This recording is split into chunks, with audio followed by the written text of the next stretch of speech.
కాదు 100% మావే సార్.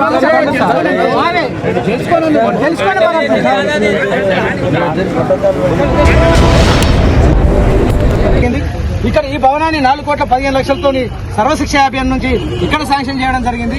ఈ రకంగా గ్రామంలో ఏది తీసుకున్నా సరే ఈ రోజు కేంద్ర ప్రభుత్వం నిధులే ఉన్నాయి.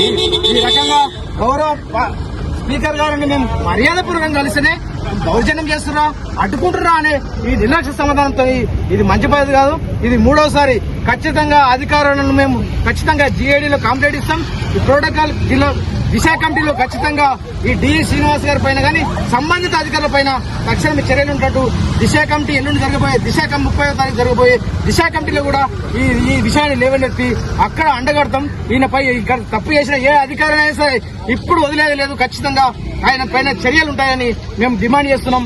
ఈ రోజు మండల BJP పార్టీ సర్పంచులతో అదేవిధంగా నాయకులతో అందరితో మర్యాదపూర్వకంగా కలిసి కూడా ఏం దబాయిస్తున్నారా, ఏం అడ్డుకుంటున్నారా?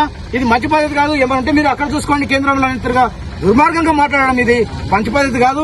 ఖచ్చితంగా రాబోయే రోజుల్లో ఖచ్చితంగా 2028 కానీ ఒకవేళ 29 జరిగితే ఖచ్చితంగా రాష్ట్రంలో BJP ప్రభుత్వం వస్తుంది. డబుల్ ఇంజిన్ సర్కార్ వస్తేనే మన రాష్ట్ర ప్రభుత్వంలో కూడా అన్ని సంక్షేమ పథకాలు అన్ని